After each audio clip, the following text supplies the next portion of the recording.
natin tumayo. Let us all read the Word of God. Yung mga nasa online po namin, kita yan sa screen nyo. At sabayin nyo rin po kami sa pagbabasa ng salita ng ating Panginoon. Shall we read the Word of God? 2 Corinthians 1:3. Ready, read. Blessed be God, even the Father of our Lord Jesus Christ, the Father of mercies, and the God of all comfort. Tayo pong lahat, sumukot manalangin. Manaming banal, maraming salamat as we are here opening your word, and let the Holy Spirit open our hearts as well, at kami po ay patatagin sa aming mga maririnig na katotohanan mula sa inyong salita, at pangunahan niyo po kami. At maraming salamat sa mga kapatid po namin nagbalikan ng Pilipinas at nakarating po sila ng safe and sound. We thank you also sa amin po mga online na kasama sa mga brethren po namin na malalayo rin sa aming lugar dito. Pangunahan niyo po kami. Ito po yung dalangin namin sa pangalan ni Jesus. And all the people will say, may be seated. Thank you very much.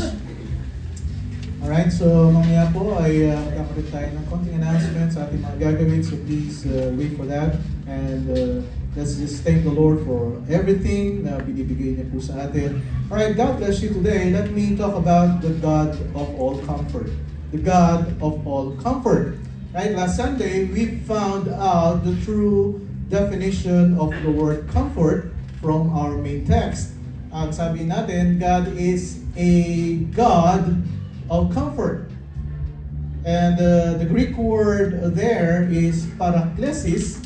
Alright, we get the paraclete, a familiar word to us, which means one who comes alongside to help. One who comes alongside to help. God is the God of all help. God is the God of all comfort. We noted last Sunday also that the word comfort here is not what we have in mind, like a big soft bed or a big stuffed chair, or just having eaten our favorite meal. Minsan, meron tayong comfort food, sabi nga natin, but that's what we're talking about here. Or a hammock. Alam niyo yung hammock, yung duyan? You know, pagka nasa staycation ka, you know, nasa tabi ka ng Boracay, so, di ba, hindi duyan-duyan ka, swinging in the breeze without a care, but that's not what it meant here. The word comfort here is connected to a Latin root word for peace, which means brave. Pagka sinabi mong comfort dito sa pinag-uusapan po natin, katapangan. It is not talking about ease, it's not a synonym for ease or softness, a settled feeling, but it's a synonym of courage, bravery, and strength. So, ibig sabihin, if you say God is the God of all comfort, God is the God of courage. God is the God of bravery. God is the God of strength. Here Paul was just saying, you know, God came to me sa kabila ng aking paghihirap sa buhay and gave me a cushy life. Binigyan niya ako ng cushion at malambot na higaan, you know, comfy. Hindi po. But, you know, we believe God wants us to have a comfortable life. But Paul says here, God came to me in the middle of my trouble, sa gitna ng aking mga pagsubok sa buhay, and gave me strength. Sa kabila ng aking mga nararanasan na suliranin sa buhay, He came to me and gave me courage. Binigyan niya ako ng tapag, binigyan niya ako ng boldness, binigyan niya ako ng sabihin natin tatag sa aking buhay. That's the fact of the matter, is that God is the source of all comfort. To put it another way, God is the ultimate source of every act of true comfort. Kung maghahanap ka ng kalinga, tunay na kalinga, you know, kung saan ka makakita nito, God is the ultimate source of every act of true comfort. And apart from God, there is no true comfort. Ulitin ko, apart from God, kung wala ang Diyos, there is no true comfort. In Paul's situation, as we have been aware now, I believe as well, you know, there's plenty of heartbreak sa kanyang buhay. Nagtiwala siya, pero you know, yung mga pinagtiwalaan niya ay nang-bash sa kanya, you know, at maraming pinapost sa Facebook and everything. At akala ko ba, pinagkatiwalaan ko siya. At pagkatapos ngayon ganitong mga pinagsasabi niya sa akin. You know, I mean, despite of all severe situations in life, Paul's character was assaulted. Na napakalinis ng puso, ng intensyon, ng sabihin natin kanyang hangarin, but Paul's character was still assaulted. the church of Corinth, yung kanyang church na pinuntahan at binuild sa Corinth, was assaulted under, satanic power, na kung saan to go along with all this physical pain. Hindi lang isip, hindi lang damdamin ang pinag-uusapan natin dito. And he had all the pain physically and also on the inside. Kung damdamin lang ang pag-uusapan dito, kung pinag-uusapan natin yung stress, ang pressure and everything in our lives, what is Paul? Ano ba si Paul sa kanyang nangyari? But in it all, sa kabila po ng lahat ng nangyari sa kanyang buhay, God had come to him and made him brave. Dumating ang Panginoon, sinamahan siya at pinatapang siya and made him bold. Sa kanyang buhay, talagang, I have this faith. I am a Christian. I have a God. Matapang mo talagang yan ay sa buhay mo, tinatayuan. And made him strong.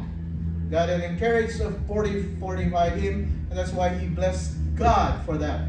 Kaya sabi niya, blessed be God.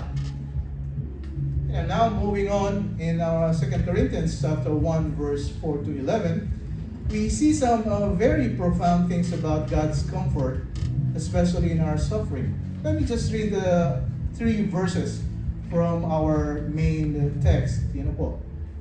2 Corinthians 1:3, sabi niya, ito yung lagi napag-usapan natin the past 3 Sundays, blessed be God, even the Father of our Lord Jesus Christ, the Father of mercies, and the God of all comfort.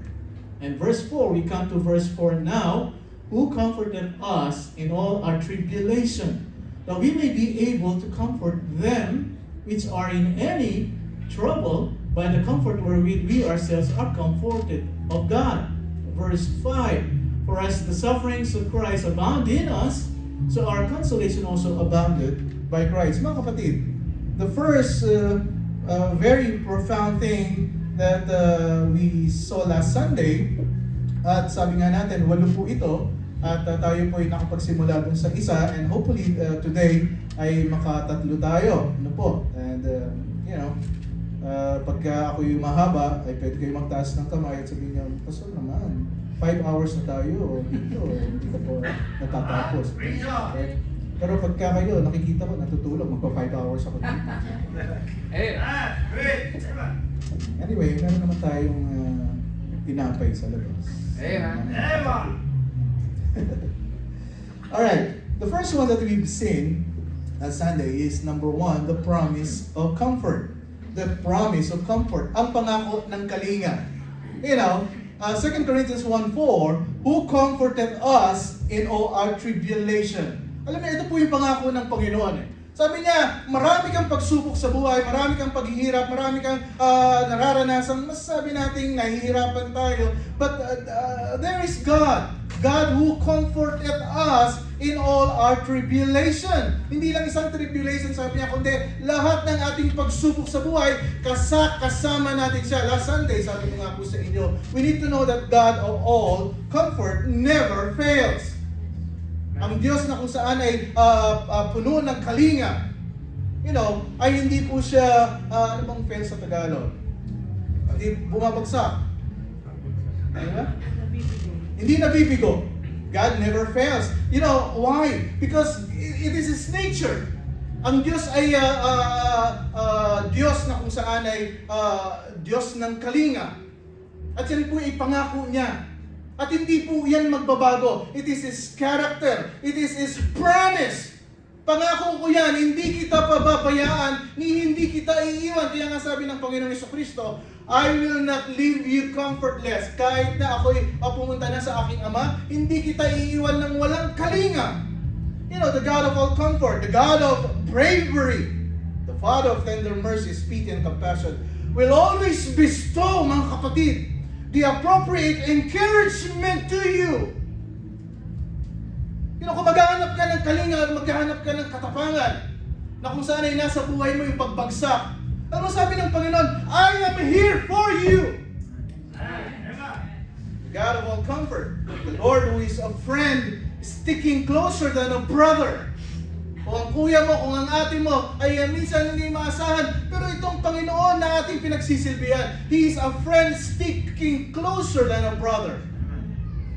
the Lord who is with us always. The Lord who never leaves us nor forsakes us. The Lord who takes up residence in us. Nananahan nga siya sa atin. Parang nakakalungkot, maraming mga Kristiyano, ang Panginoon ang unang-unang kinakalimutan pagka sila ay nagkakaproblema. At lalo na pagka ang problema ay mabigat. Ang sinasabi nila, I give up. Yung aking pananampalataya sa Panginoon, I'm giving it up. The Lord who promises to be the supply of all our need according to Christ Jesus. Sabi niya, I'm going to supply all your need. Ba't ayaw mo magtiwala sa akin? Ayun nga'y pangako kasi it is my character, it is my nature.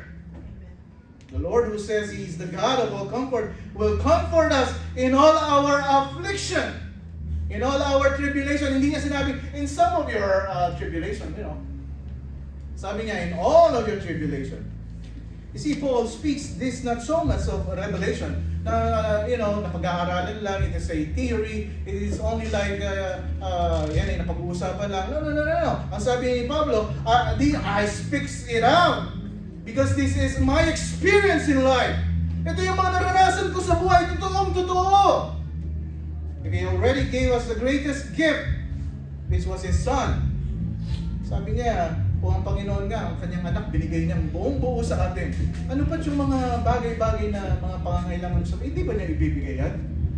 Romans 8:32, He that spared not His own Son, but delivered Him up for us all, how shall He not with Him also freely give us all things? Di ba sabi niya, all things, hindi lang some things. Mga kapatid, kung babasahin niyo po ang salita ng Panginoon, isa-isahin niyo yung mga salita. If you're going to really study it, napakayayaman po ng mga salitang ito. At yan po yung mga totoo, yan po yung tunay, hindi kasinungalingan. Why? Kasi ang mga tao, pagka lumapit na sa Panginoon, Panginoon, hindi ko alam kung talagang ibibigay mo sa akin ito lumalapit ka pa lang, nagda-doubt ka na Ano ba?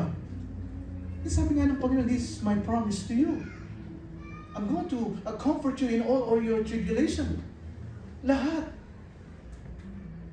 ng iyong mga suliranin, lahat ng, lalo na dito sa buhay sa abroad, sabi ko nga po sa inyo, ibang-iba talaga ang buhay abroad sa buhay sa Pilipinas. Right. Sa Pilipinas, pagka wala kang pagkain, ano ba yung kapitbahay, may sinain, bigyan mo ako, meron akong asin dito, tsaka toyo, mantika. Kakainin ko yan. Dito, anong gagawin mo? Saan ka maghahanap ng pera? Nagbibigay sa iyo.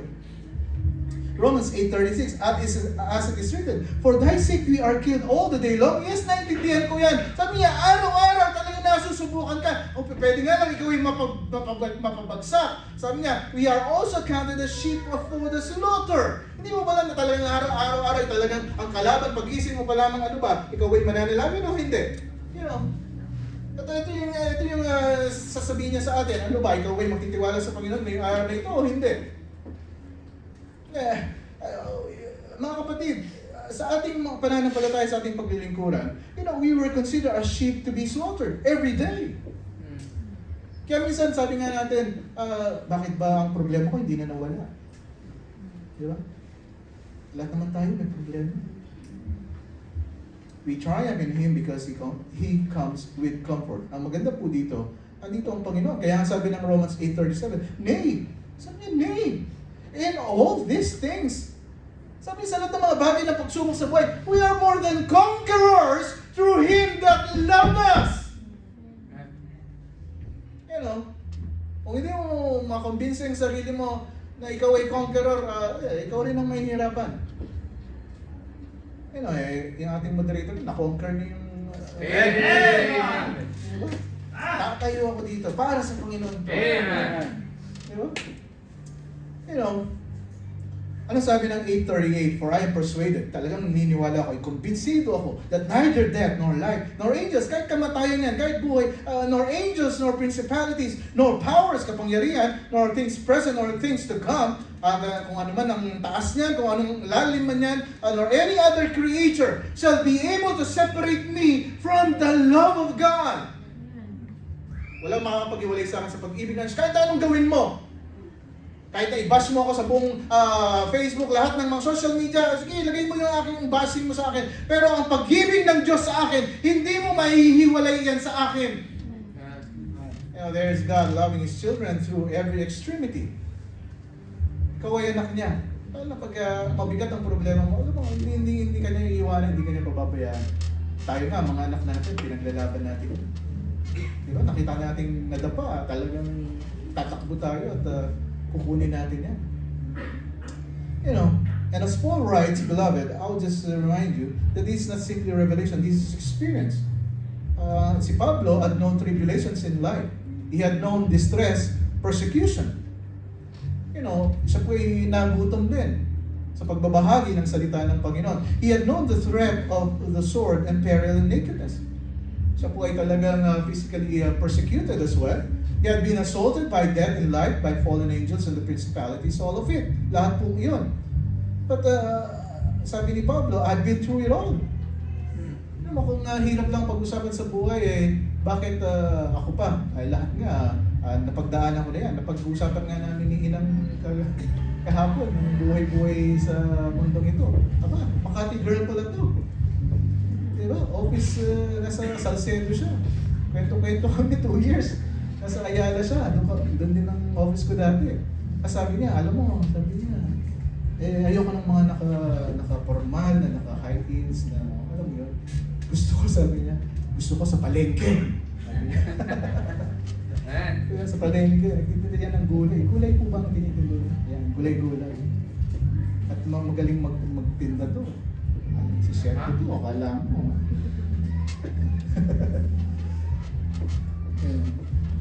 Magaling. Sabi niya, alam mo, ang pera wala sa opisina.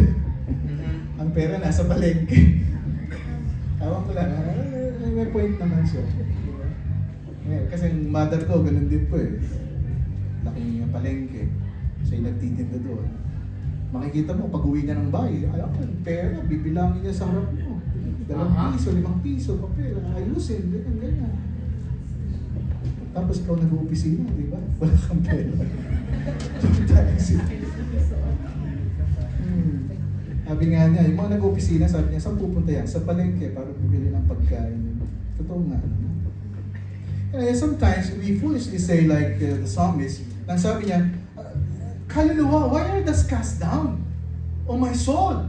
And why art thou disquieted within me? Bakit hindi ka ba mapakali? Bakit nagpapanik ka? Yes, okay, may pagsubok ka, pero bakit hindi ka mapakali? Anong sabi niya? Hope thou in God. Sabi niya, magtiwala ka sa Diyos, for I shall yet praise Him. Kahit na meron akong pagsubok, patuloy ako magpupuri sa Diyos. Who is the health of my countenance and my God. And God's sovereign plan, He stays by His children. Yung mga anak pa niya, hindi niya ang pababayaan niya. You know, kung sinasabi natin anak tayo ng Diyos, magtiwala tayo sa Diyos, hindi tayo pababayaan. Kaya sabi ni Pablo, blessed be God. I will speak well of God. Kung pag-uusapan natin ng Diyos, kung sinasabi mong corny ako at basta ako, magpupuri ako sa Diyos. His name because He comforts me in all my tribulation. Siya'y nagbibigay kalinga sa akin. Paul told the Corinthians, 1 Corinthians 10:13, there hath no temptation taken you, but such as is common to man. Lahat tayo nasusubukan. Ano sabi niya? But God is faithful. Ang Diyos ay tapat. At hindi ka niya pababayaan na ikaw ay mapunta dun sa kung saan ay ikaw ay tinutokso at hindi niya ibibigay sa'yo na hindi mo kaya. Pero minsan, pwede natin sabihin, bakit kaya may problema ako? Siguro kaya, ito ibigay sa kaya ko to. You know, hindi yung, bigat naman, hindi ko kaya. You know, hindi na ako magtitiwala sa Panginoon. Philippians 1:6, being confident of this very thing, that He which hath begun a good work in you will perform it until the day of the Lord Jesus Christ. At sabi niya, habang nabubuhay ka sa mundong ito, ikaw ay niligtas niya, ay yan isinimulan niya, at hindi niya pababayaan ay yan ay sa gitna ng iyong pananampalataya, ikaw ay iiwanan niya. Mga kapatid, God will do whatever He needs to do to sustain you, to strengthen you. That's the promise of comfort. Pangako po yan ng pagbibigay ng katapangan sa bawat isa. You know, Paul said God was there. Nung nandun ako sa kabigatan ng aking buhay, ang Diyos ay kasakasama. And He was comforting me. And the word comfort again doesn't mean giving me peace. Sa kabila ng aking pagsubok sa buhay, pinapalakas niya ako. Kabila ng mga taong nasa paligid ko na hindi ako maintindihan, ini-encourage ako ng Panginoon. He's enabling me and making me brave, bold, and courageous. God was there giving Paul the strength to go through. Kung babasahin niyo po the book of 2 Corinthians in chapter 9, ang mga Hudyo ay nagtipon-tipon na. They got together and made a plot to try to kill Paul. In chapter 14, they try again to kill him. Talagang nakaplano. Paano ba natin siya ko-corner at say mawala sa mundo ito? Chapter 16, siya po ay nakulong. At kung natatandaan niyo pa, his church planted in Philippi, nung nakulong siya, a jailer and his family converted and napalaya siya ulit. In the book of Acts 27, talagang makikita niyo po yung mga sitwasyon ni Pablo. He got a shipwreck and everybody's afraid that all are going to drown. But kung makikita niyo po at pag-aaralan niyo yung buhay ni Pablo, sa kabila po ng kanyang bigat na naranasan, sa kanyang hindi lang buhay, kundi sa kanyang pananampalataya, he was indestructible. I will repeat. Hindi siya basta-basta mapabagsak. You know why? In the purpose and plan of God, sabi ng Panginoon, that's my promise. In all your tribulation, sabi niya, hindi kita pababayaan, hindi nga kita iiwan. Sabi niya, naranasan lahat ni Pablo ito. Pero ang pangako ng Panginoon, sabi niya, may pangako ako sa iyo ng kalinga. At yung kalingang niya, hindi ko pinag-uusapan yung Christian life. Kundi sabi niya, pangako na ikaw ay palalakasin ko sa gitna ng iyong pagsubok. The promise of comfort, God never fails. Number 2, the purpose of comfort. Sabi niya, bakit po nararanasan na natin yung mga tribulation na to? Sabi ng 2 Corinthians 1:4, who comforted us in all our tribulation, that we may be able to comfort them which are in any trouble by the comfort wherewith we ourselves are comforted of God. Alam mo mga kapatid kung bakit meron tayong mga problema sa buhay? Kasi sabi niya, ito yung layunin nga ng Panginoon sa buhay mo. Nang sa ganon, ikaw mismo ay makatulong dun sa mga naghahanap din ng kalinga. Well, beloved brethren, this is a wonderful truth. Paul sees comfort. Sabi niya, nakita ko yung pagkakalinga sa akin ng Panginoon. Not as an end in itself. Kasi ang mga tao ngayon, ako ang kalingahin mo, I need comfort. Ako, puro na lang ako, ang comfort mo. Pero ito pong pinag-uusapan natin dito, the comfort that God gave to Paul is not an end in itself, but as a means to an end. Ito po yung may layunin ng Panginoon kung bakit tayo nakakaranas ng mga pagsubok sa buhay. I mean to say, He sees comfort as a trust. Sabi niya, yung kalingang binigay ko sa iyo, pinagkatiwala ko yan sa iyo. It is a stewardship.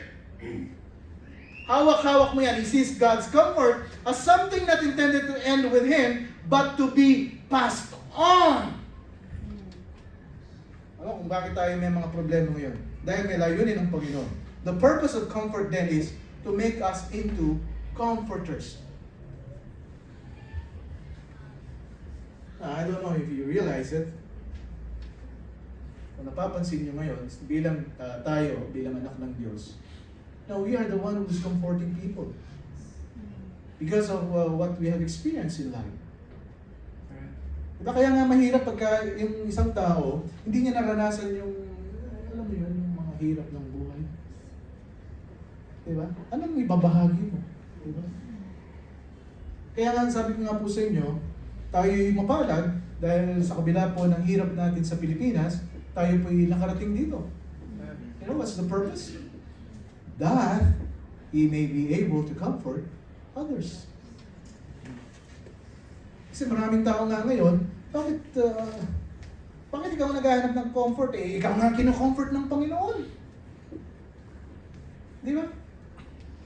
Masarap pong makatulong pa rin sa ibang tao. Masarap magbahagi ng katotohanan ng salita ng Panginoon. At masarap pa rin magbahagi ng, bigay ka ng konting advice sa isang tao na may problema. Masarap.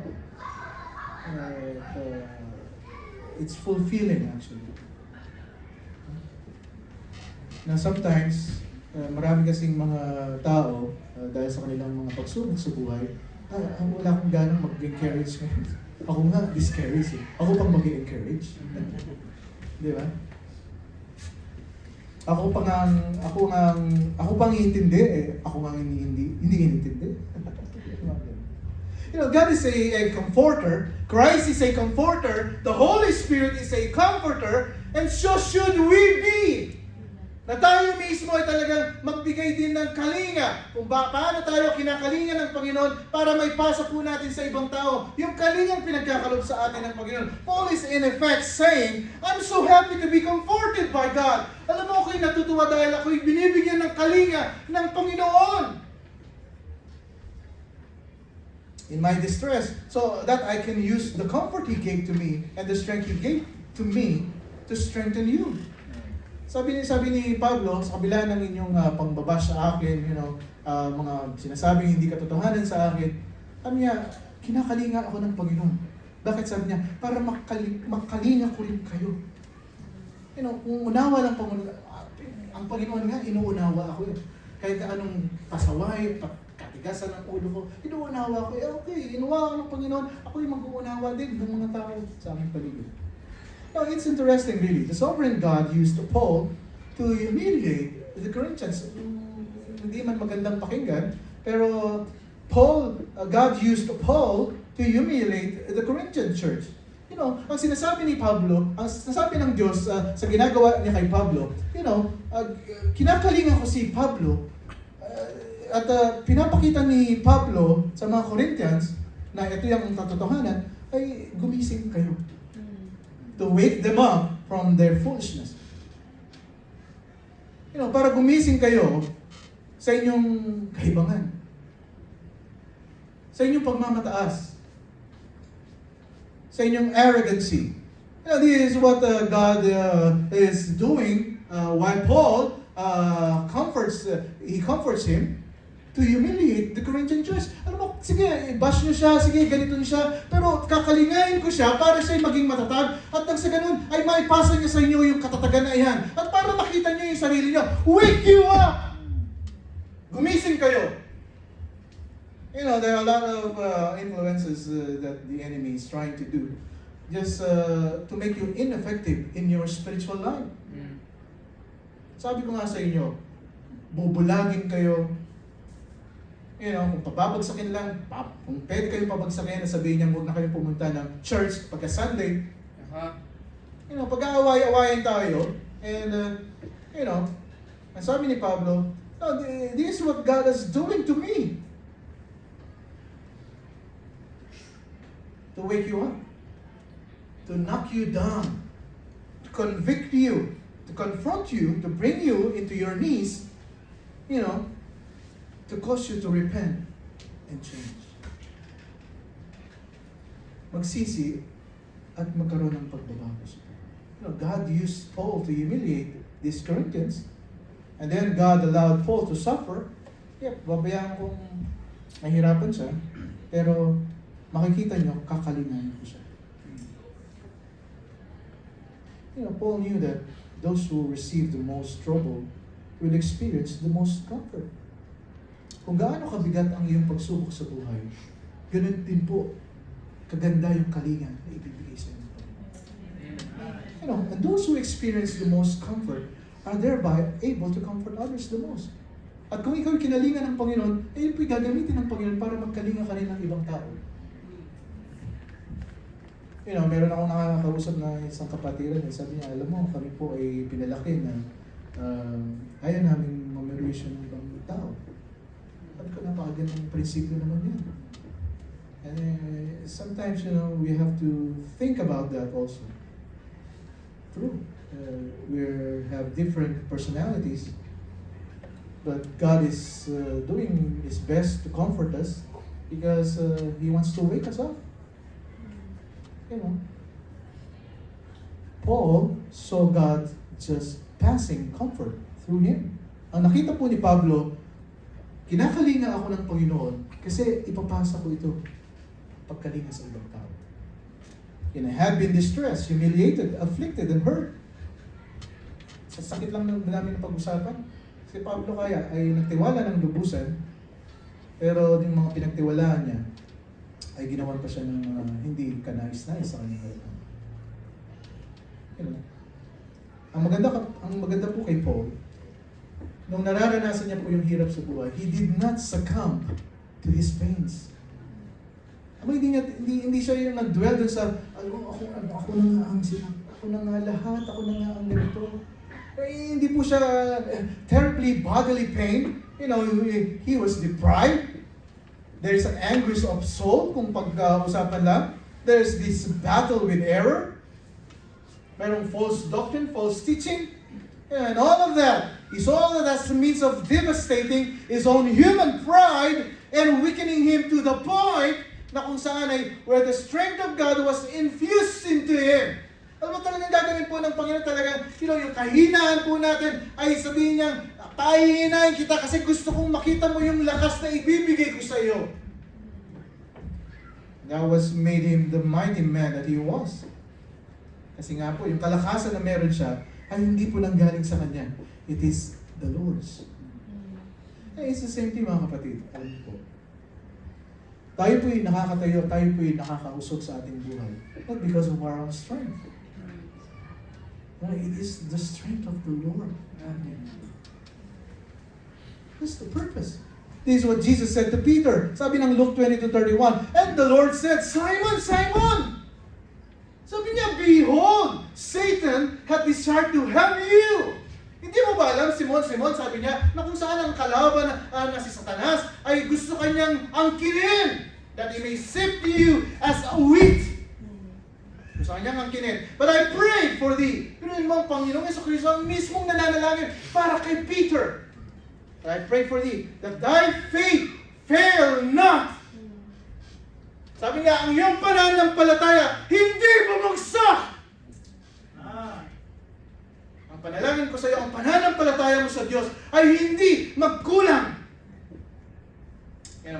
That thy faith fail not. And when thou art converted, at pagka ikaw ay na-comfort, sabi niya, strengthen thy brethren. Ano sabi niya? Okay. Sabi niya, ang kalaban gusto kanyang angkinin. Gusto kanyang tuksuhin. Gusto kanyang ilayo sa akin. Pero I prayed. Sabi niya, ang pananampalataya mo ay hindi magbago. Nang sa ganun, pagka ikaw ay napalakas, ikaw ay converted, ikaw ay comforted by God. Sabi niya, palakasin mo rin yung mga ibang mananampalataya. Amen.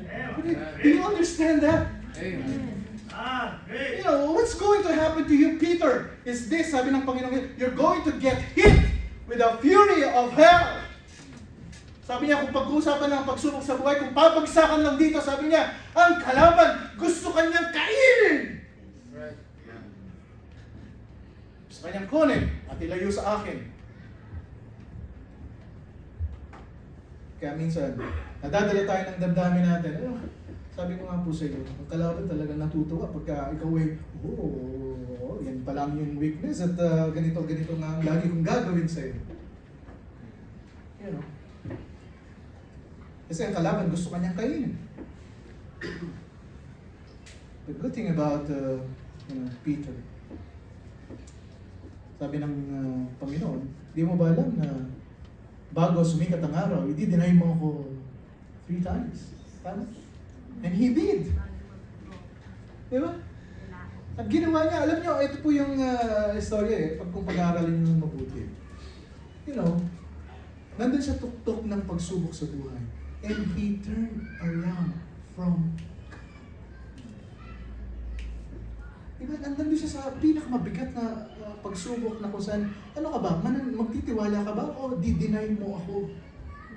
It's the same thing for us. Pagka tayo na sa bigat ng problema, are you going to deny the Lord sa iyong pananampalataya? Or, you know, keep trusting Him? It's a choice. Ano sabi ng Panginoon kay Pablo? You know, kailangan mong maranasan ito eh. Sabi niya, this is needful for you to go through this because I want to use you to strengthen others when they are in trial. Sabi nga natin, mas masarap na ikaw ang tumutulong kaysa ikaw ang tinutulungan. Hindi ko. Masarap. You know, listen mga kapatid, we seek not only comfort from God for ourselves, but we seek broken hearts to comfort with the strength we have received from Him.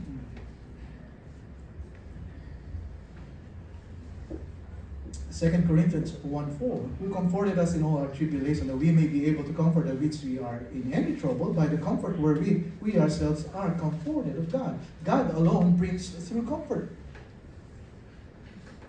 Ang Panginoon lang po talaga ang nagbibigay ng tunay na kalinga sa atin. God alone brings true comfort. Hindi, gusto kong marinig yung pinaka-favorite song. Favorite song natin. Napapangiti kayo kung ano yung naawitin ko dito. Diba? Minsan kakantay mo ba? Gusto ko nang bumitaw. Diba? Yan naman talaga ang gusto ng kalaban yung gagawin mo. You know, there is no true lasting comfort apart from God. There is no comfort anywhere else. Kung maghahanap ka, sabi niya, walang lugar kang mahanap na true comfort. God is the God of all comfort. You know, there are a lot of people, yes, they know about psychiatry, psychology, you know, they know how to analyze and everything. But all these are short-lived. Ito po'y temporary lamang, but all comforts comes from God. And the rest is a sham. Hindi sham, ha? The rest is a sham. Ang rest ay, you know, washy-wishy. It's only temporary. Now along comes the Christian, Paul, and has the experience of the fullness of God's supernatural, transcendent comfort. That's the only true strength, mga kapatid. Sa kabila ng mga pagsubok ni Paul sa buhay, ang sabi niya, God comforted me! God gave me strength! The purpose of comfort to make us into comforters. And I will end with this last sinapaganda po nito. Number 3, the parameters of comfort. The parameters of comfort. I believe that comfort here is limited. Alright, yung comfort na kalinga na binibigay po sa atin ng Panginoon is limited. Even though God is the goal, God of all comfort and has comforted us in all our tribulation, there's a reason why. May limits. Bakit may limit? Bakit may parameters? There are boundaries to comfort. Ano sabi ng 2 Corinthians 1:5? For as the suffering of Christ abound in us, so our consolation also abounded by Christ.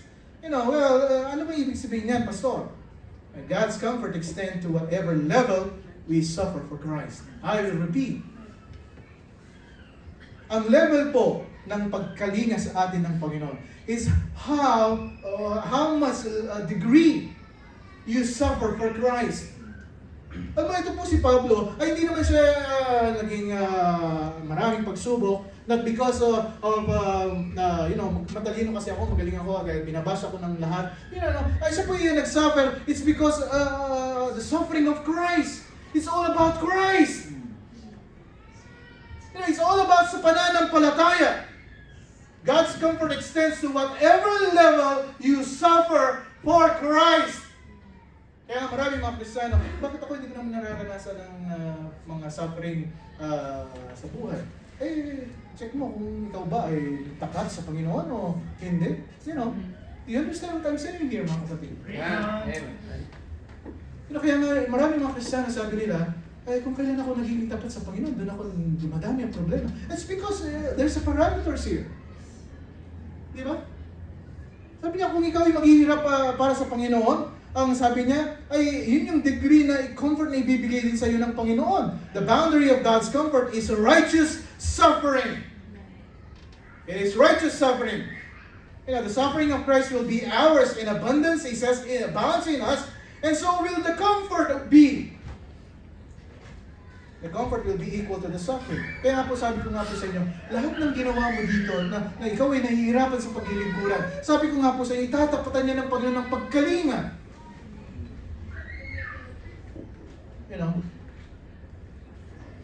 At minsan pa ang mangyayari dyan, kung kailan nagiging tapat ka sa Panginoon, then sabi ko, masisidi ang iyong mga pagsubok sa iyo. Diba? Doon na dami yung naguguluhan ka ngayon. Kasi nga, ang kalaban talagang guguluhin ka. Diba, sasabihin niya sa'yo, akala ko ba ang Panginoon mo ay tapat sa iyo at ikaw ay payayamanin ka at ikaw ay bibigyan ng comfortable life and everything. Bakit ngayon? Puro kahirap. Hindi pambayad lang ng dewa, wala ka. Hindi pambayad lang ng pambili lang ng shawarma, wala ka.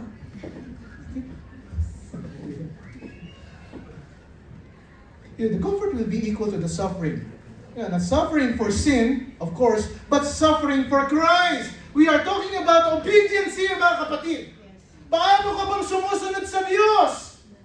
How much do you obey God? Ano sabi ng 1 Peter 4:12? Beloved, think it's not strange concerning a fiery trial, which is so to try you, as though some strange thing happened unto you.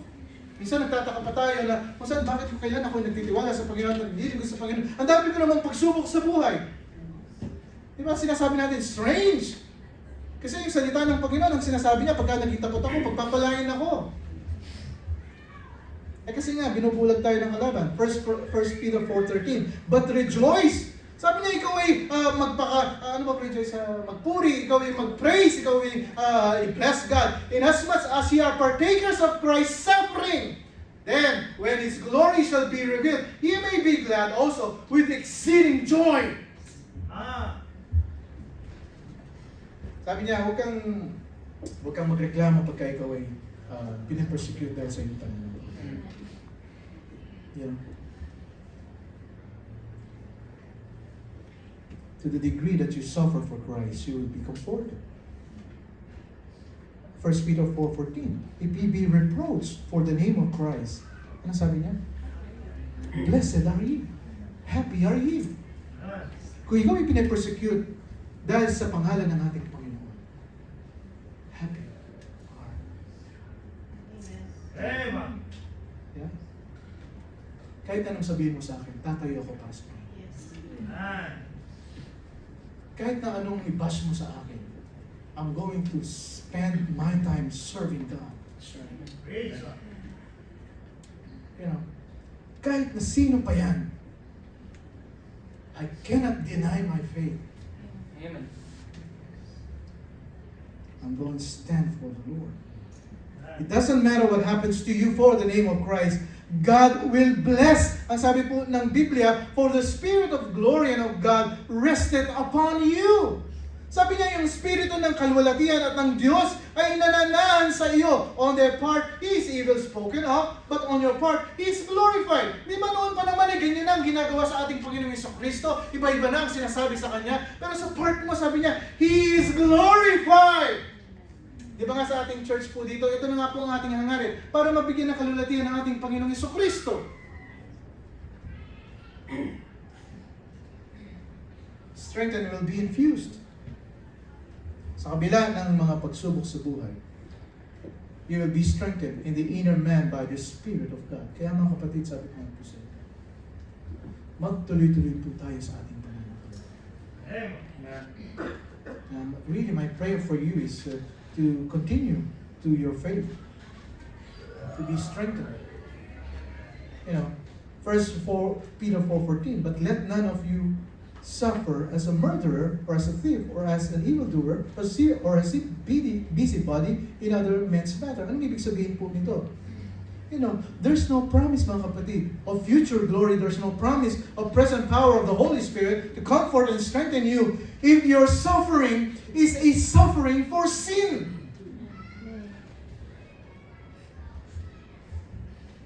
Diba, minsan sabi natin, alam mo, ako talagang pinapahirapan ako ng Panginoon. Eh, tignan natin. You know, baka kasalanan na po yung ating pinamumuhay sa buhay. You know, Peter's comforts didn't come until he repented. Si Peter, di ba? Yung dininay niya ang ating Panginoon. Kaya sabi niya talaga, Panginoon, patawarin mo ako. Anong ginawa ng Panginoon? Sabi niya, do you love my church? Yes, Lord. Peter, do you love my church? Yes, Lord, ang kulit mo naman. The third time, Peter, mahal mo ba ang aking church? Lord naman. Diba? Ang kulit-kulit mo naman. Then feed my lambs. Strengthen the brethren. Yeah. Peter's comfort didn't come until he repented. Comfort never does come when we sin. Sabi ko nga po sa inyo, pagka may kasalanan, wala po tayong kapayapaan sa atin. Kung aburido lang ang pag-uusapan, bakit tayo aburido? Kasi may kasalanan. Yeah, there's no peace. 1 Peter 4:16, yet if any man suffer as a what? Christian. Oh. Sabi niya, kung ikaw ay magsasuffer as a Christian, I will not be ashamed. Huwag kang mahiya. Huwag mong ikahiya ang iyong pananampalataya. Young people, huwag mong ikahiya ang iyong pananampalataya. Don't be ashamed that you have a church. Amen. Right. Yung sa mga kaibigan mo, yung mga classmates mo, you tell them, I'm a Baptist. I'm going to Bible Baptist Church, Dubai, Emirates. Yet if any man suffer as a Christian, let him not be ashamed, but let him glorify God on this behalf. Ano sabi ng Panginoon? Sabi niya, patuloy kang magbigay ng kalwalatian sa pamamagitan ng mga nangyayari sa buhay mo. The parameters for God's promise of comfort are the sufferings of Christ. Kahit anong sabihin sa iyo, kahit na sabihin nilang old-fashioned ng mga church nyo, you know, hindi kayo katulad sa amin, na ganito ang aming church, modern and everything, sabi ng Panginoon, huwag masyadong isipin yun. 2 Corinthians 1:5, for the suffering of Christ abound in us. Therefore, seeing we have this ministry as we have received, we faint not. Ito yung binigay sa atin, sabi niya, tinatanggap natin ng may awa, we faint not. We don't lose heart. 2 Corinthians 4:8, we are troubled on every side, yet not distressed. Okay, dami kong pagsubok sa bahay, kaliwat kanan, pero hindi ako nadi-distress. Ulitin ko kaliwat kanan ang iyong pagsubok sa bahay, not distress. Yeah, kaya minsan sabi na, stress naman ako sa iyo. Diba, yung mga ganun, diba? Kaya tumas ang aking bibi dahil sa stress ko sa iyo. Yung mga edad namin, ay edad nyo. BP nyo, nagtataasan nyo. May stress ka pa, di dodoble yung taas ng BP. Di ba? We are perplexed, but not in despair. Ano sabi ng Biblia? Persecuted, but not forsaken. Cast down, but not destroyed. Amen. 4:10, always bearing about in the body the dying of the Lord Jesus, that the life also of Jesus might be made manifest in our body. Yeah, death working in us, but life in you. Di baling ako ng, nahirapan, pero buhay naman para sa iyo. Di baling ako ng i-bash, di baling ako na kahit ano sabihin nila, pero buhay para sa iyo. Knowing that He which raised up the Lord Jesus shall raise up also by Jesus, and shall present us with you, for all things are for your sakes, that the abundant grace might through the thanksgiving of many redound to the glory of God. Ibig sabihin po, mga kapatid, ito yung para sa kalulatian po ng Panginoon. Anybody who stands here not giving glory to God, sabi ko nga po sa inyo, hindi tayo tatagal dito. And Pastor Art is not exempted there.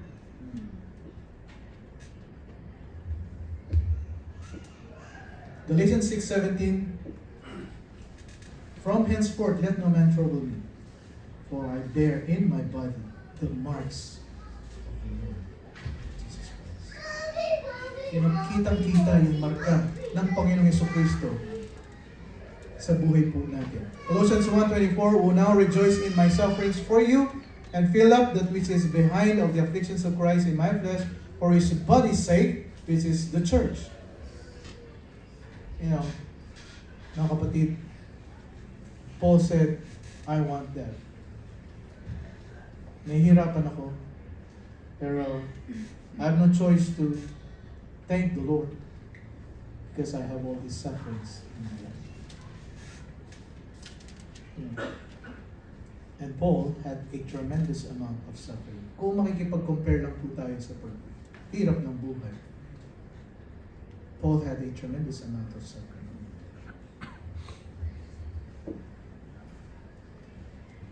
But to the extent that we suffer for Christ is the extent to which we are comforted.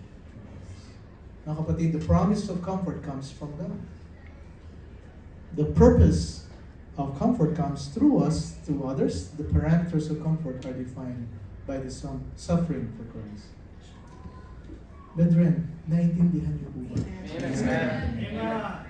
Do not expect God to come with great strength and comfort to you if you are in sin. Kung nagkakasala po tayo, huwag ka na mag-expect ng comfort from the Lord. He will pour out His Spirit of grace and glory on you when your suffering is for righteousness' sake. Hindi ka na magdadalawang salita pagka ang iyong suffering ay sa ating Panginoon sa Kristo. Parameters of comfort, obedience.